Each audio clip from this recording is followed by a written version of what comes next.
नमस्कार, times of Swaraj में आप सबों का स्वागत है और मैं हूं संतोष सिंह। और आज हम चर्चा कर रहे हैं एक बार फिर से नीट परीक्षा में जो गड़बड़ी हुई है और जिस स्तर पर गड़बड़ी हुई है। जरा खेला देखिए। जिन पर गड़बड़ी करने का चार्ज है, भारत सरकार ने उन्हें ही जांच करने की जिम्मेवारी दे दी गई, उन्हें ही चेयरमैन बना दिया है, उन्हीं के चेयरमैन को जांच की जिम्मेवारी दे दी गई है। देखिए, भक्ति भगवान का ही ठीक होता है, समझ गए ना। व्यक्ति का भक्ति मत करिए। वोट दे दिए ना, प्रधानमंत्री बन गए ना, आप किस बात का भक्ति है? 25 लाख बच्चों का गार्जियन जो है किसके भक्ति में डूबे हुए हैं? इस भक्ति से मिलने वाला क्या है? आपके बच्चों का भविष्य के साथ कोई खिलवाड़ कर रहा है, खुल्लम खुल्ला दिख रहा है कि खिलवाड़ कर रहा है, और किस तरीके से प्लान्ड तरीके से खिलवाड़ किया गया ये भी आप देख रहे हैं, फिर भी चुप है। वाह रे वाह, क्या धैर्य! तो हम गरीब मतदाता को कहते हैं जो जाके 24 चिलचिलाती धूप में जाकर वोट देके, वो गरीब अनपढ़ महिला पुरुष जिसको नीट परीक्षा का मतलब समझ में नहीं आता कि उसका बच्चा पता नहीं कैमा पीढ़ी बाद उस परीक्षा में अपियर भी होगा, लेकिन वो सब कुछ समझदारी के साथ वो वोट किया और बता दिया कि भाई देश कैसे चलना है। लेकिन आप लोग हैं खाली ड्राइंग रूम में बैठ कर जो टीवी देखिएगा और भाषण दीजिएगा कि मोदी जो है ना पूरे दुनिया में जो है सो भारत का नाम रोशन कर 56 इंची सीना कर दिया। अरे अपना बेटा का भविष्य, बाल बच्चा का भविष्य देखिए ना जी। मोदी क्या करेंगे वो तो बात की बात है। हर घर मोदी है, हर परिवार मोदी परिवार है, तो फिर ये खामोशी क्यों है भाई? आवाज तो उठाइए, कहिए तो सही कि मोदी जी ये क्या हो रहा है आपके राज्य में। ये भी जुबान खत्म है, ये भी जुबान रवीश कुमार राठी और हमारे जैसे पत्रकार के पास रह गया है। मेन एक्सट्रीम मीडिया भी कैसे चला रहा है सो देखिए रहे हैं। अखबार वाला भी कैसे डंडी मार रहा है देखिए रहे। जो पॉइंट है हम बार बार कर रहे हैं, कल भी कहे थे कि आपका प्रश्न पत्र लीक था, पूरे देश में प्रश्न पत्र लीक था और इसका सबूत मौजूद है। उस पर भी देखिए सुप्रीम कोर्ट और हाई कोर्ट में उस पर कुछ चर्चा कर रही है कि पटना पुलिस से पूछताछ कीजिए, पटना पुलिस को पार्टी बनाइए, सीबीआई और आईबी को पार्टी बनाइए जिनके इंफॉर्मेशन पर पटना पुलिस ऑपरेशन किया है। तो वो उस चीज को छुपाना सब चाह रहा है। ये प्रश्न पत्र आउट पर चर्चे मत कीजिए, उस पर कुछ सोचिए ही नहीं, उस पर कुछ बोलिए ही नहीं। ऐसे मामले को उठाइए जो मामला हाई कोर्ट में चलता रहे, फिर कुछ लड़कों को हटा दिया जाएगा, कुछ लड़कों को बाएं दाएं कर दिया जाएगा, लोग संतुष्ट हो जाएगा। इस स्वभाव से बाहर निकलिए, भक्ति से बाहर निकलिए और आवाज उठाइए। जब अपने बच्चों के लिए, अपने बेटे बेटी के लिए भी आवाज नहीं उठा सकते हैं तो फिर आपके होने और नहीं होने का मतलब क्या है? इसलिए हम बार बार कहते हैं कि भक्ति भगवान का ही शोभा देता है। किसी व्यक्ति का भक्ति जब लोग करने लगते हैं ना, तो उस परिवार का भी, उस समाज का भी और उस देश का भी कभी भला नहीं हो सकता, उसका विनाश तय है। खुलकर आइए, देखिए समस्तीपुर के हमारे एक मित्र डॉक्टर हैं, उन्होंने सुबह सुबह हमें भेजा है, जरा उनकी बात भी सुनिए। समस्तीपुर के अच्छे डॉक्टर हैं, नेत्र रोग विशेषज्ञ हैं, और हमें लगता है कि ये भी अमलेंदु कुमार पांडे जी हम भी होंगे भक्ते, लेकिन दिल जग गया इनको लगा कि नहीं, आवाज़ उठनी चाहिए। तो जरा इस डॉक्टर साहब की आवाज़ को आवाज़ मिलाइए।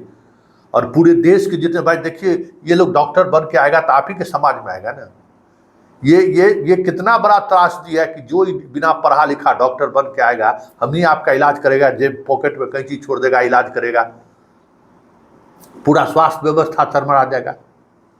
यही लोग बड़का बड़का अस्पताल में जाएगा, लूटेगा हमको आपको।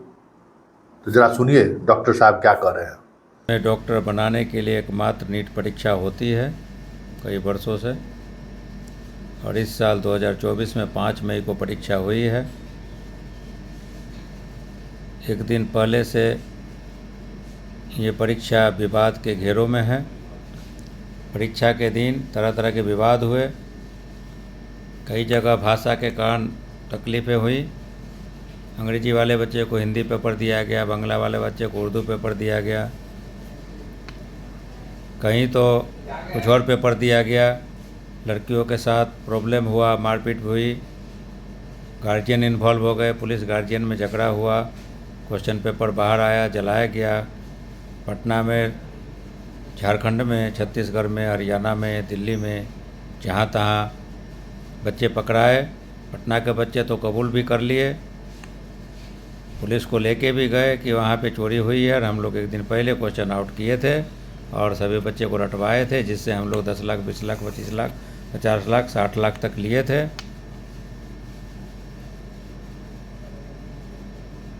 इसका रिजल्ट 14 जून को निकलना था।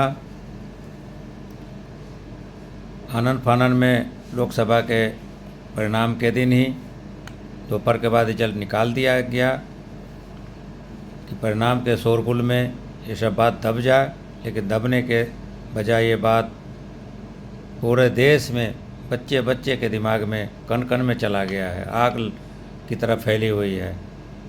24 लाख बच्चे हताश हैं, जो आगे भविष्य में डॉक्टर बनना चाहते थे वो हताश हैं, सारे गार्जियन हताश हैं, देश के सारे लोग हताश हैं। सोशल मीडिया एनटीए के दादागिरी से परेशान है, भरा हुआ है। एनटीए बस एक ही राग अलाप रही है, नाक पे मक्खी नहीं बैठने दे रही है, कुछ नहीं हुआ है। 1000-1500 बच्चे के साथ जो हुआ है उसको हम देख लेते हैं। इतना बच्चे भरे थे, सभी पढ़ने में कालिदास थे, इसीलिए 67 बच्चे को 720 में 720 आया, निगेटिव मार्किंग के बावजूद भी। हरियाणा के झज्जर में एक स्कूल में सेम सरनेम वाले बच्चे को 720 में 720 आया है। चारों तरफ इसकी भर्त्सना हो रही है। आखिर एनटीए को किसने नियुक्त किया परीक्षा लेने के लिए? भारत सरकार ने। भारत सरकार के मालिक कौन है? प्रधानमंत्री जी नरेंद्र मोदी जी हैं। 2 दिन पहले तक कोई कुछ बोलने के लिए तैयार नहीं था। पूरे देश में असंतोष का माहौल बन गया है। आज आनन फानन में एनटीए प्रेस कॉन्फ्रेंस कर रही है, बहुत से नेता भी बोलना शुरू किए हैं। अब आप प्रधानमंत्री जी एकमात्र देश के मालिक हैं, आपके हाथ में सब कुछ है। आप 24 लाख बच्चे की पीड़ा समझिए, करोड़ों अभिभावक की पीड़ा समझिए। गार्जियन किस तरह गरीबी में अपने बच्चे को पेट काट के पढ़ाते हैं, बच्चे दिन रात 24 घंटे कष्ट काट के पढ़ते हैं और रिजल्ट लाते हैं।